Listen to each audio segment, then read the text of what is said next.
दोस्तों एक बार फिर हाजिर हूं मैं आपका मेजबान विशाल जम्मू कश्मीर की 10 अहम खबरों के साथ।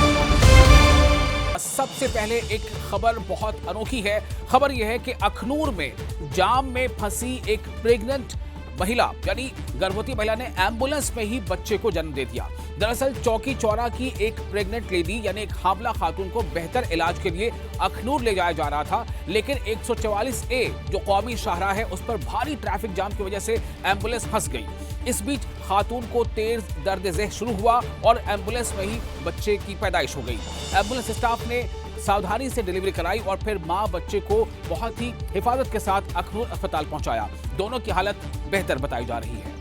गुलमर्ग जल्द ही भारत के पहले अंतरराष्ट्रीय डाउनहिल माउंटेन बाइकिंग इवेंट की मेजबानी करेगा। जी हां, जम्मू कश्मीर के लिए बहुत अच्छी खबर है।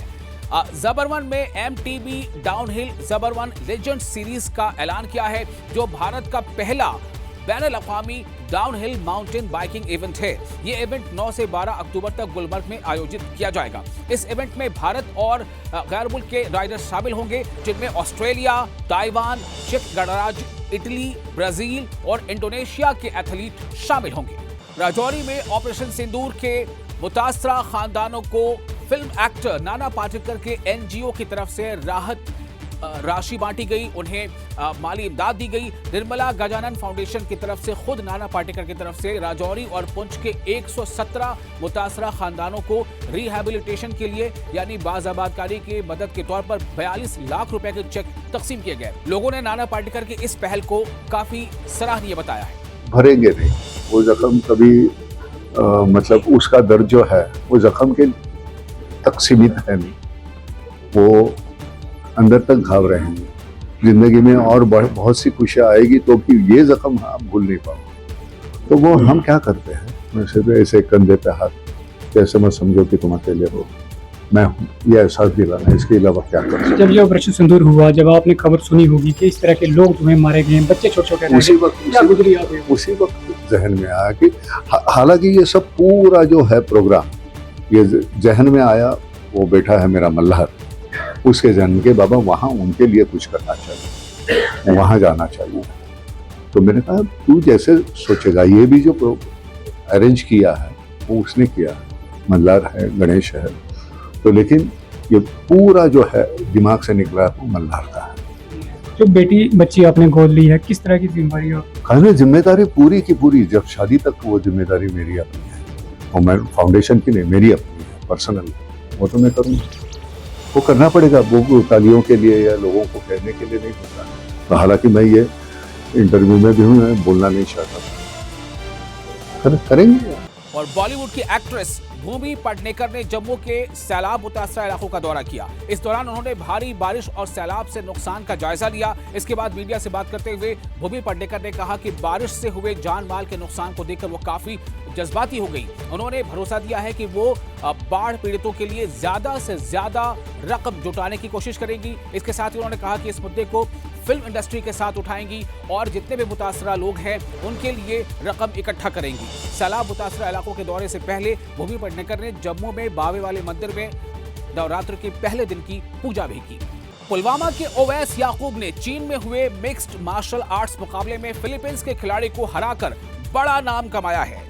इस शानदार फतेह से पुलवामा के नौजवानों में खुशी की लहर दौड़ गई है। लोगों ने ओवैस को मुबारकबाद दी और कहा है कि एक बहुत ही दूर दराज के गांव से निकलकर ओवैस ने न सिर्फ अपने जिले का बल्कि पूरे देश का, पूरे मुल्क का नाम बैनुल-अक़वामी सतह पर रोशन किया है। ये इंस्पिरेशन है सबके लिए कि जिस तरीके से ग्रास लेवल से अगर हम देखें अंडर प्रिविलेज फैमिली से बिलोंग करता है, उसने अपने आप को रिप्रेजेंट किया इंटरनेशनल लेवल पे। ये पुलवामा के यूथ्स के, इंडिया की यूथ्स के लिए बहुत एक, अगर हम देखें कि ये इंस्पिरेशन है। सो मैं चाहता हूँ कि ओवैस जैसे लड़के पूरे इंडिया से या पूरे पुलवामा से निकलना चाहिए, जो अपने देश या अपने स्टेट को रिप्रेजेंट करे बड़े प्लेटफॉर्म्स पे। उन्होंने एक अच्छा फील्ड एक ऐसा फील्ड चुना है जिसकी ना कोई फैसिलिटीज़ यहाँ पे हैं, ना कोई कोचिंग की फैसिलिटीज़ हैं, ना कोई इंफ्रास्ट्रक्चर है, बट स्टिल उन्होंने उस फील्ड में एक्सेल किया। और एक्सेल करने के साथ साथ उन्होंने अपने देश के साथ साथ अपने डिस्ट्रिक्ट का भी नाम रोशन किया। Coming from a remote village जहाँ पे ये फैसिलिटीज़ नहीं है, उन्होंने एक अपनी एकेडमी भी सेटअप की है ताकि जो फ्यूचर स्टार्स हैं उनको वो ट्रेन कर सके। निश्चित रूप से हमारे लिए एक खुशी की बात है, एक inspiration, he is a youth icon और जो हमारे यूथ है वो उनको देखकर अपनी एनर्जी को पॉजिटिव तरीके से यूज़ करनी चाहिए और अपने देश के साथ साथ अपने डिस्ट्रिक्ट का भी नाम रोशन करनी चाहिए। पापोर पुलिस ने सैफरन टाउन में नशा मुखालिफ रैली निकाली, जिसमें सैकड़ों तालिब इल्मों ने हिस्सा लिया। रैली की क़यादत एसडीपीओ आरपी सिंह और एसएचओ खालिद फयाज ने की।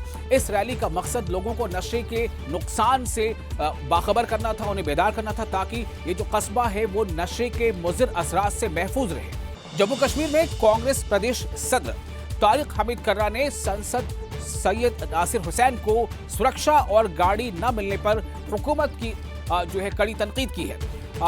तारिक हमीद कर्रा ने कहा है कि बीजेपी नेताओं को तो सभी तरह की सहूलतें मिल जाती हैं, जबकि अपोजिशन के जो मेंबर पार्लियामेंट हैं उन्हें नजरअंदाज किया जा रहा है।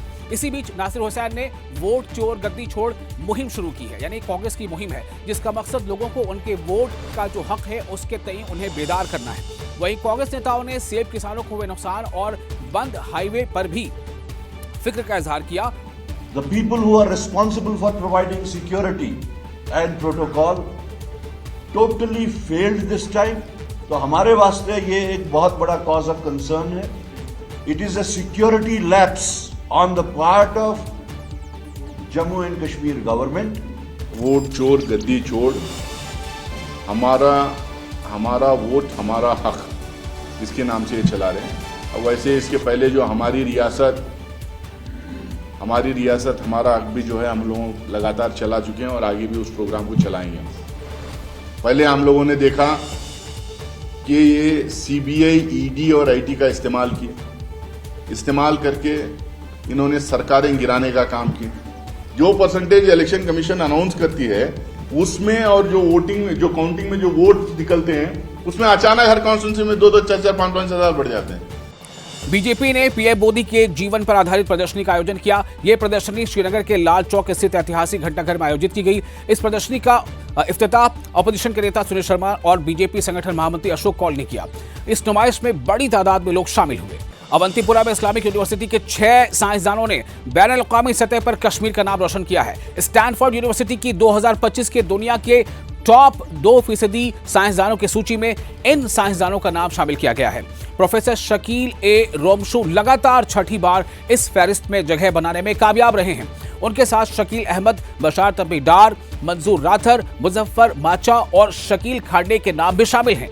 गुलमर्ग में गोंडोला अपने सालाना निरीक्षण और रख रखाव की वजह से 22 सितंबर से 29 सितंबर तक बंद रहेगा। हर साल अलग अलग विशेषज्ञ ये निरीक्षण करते हैं, उसका रख रखाव होता है, उसकी इंस्पेक्शन होती है, उसकी जांच होती है, ताकि ये यकीनी बनाया जा सके कि गंडोला खिदमात बिना किसी रुकावट के जारी रहे।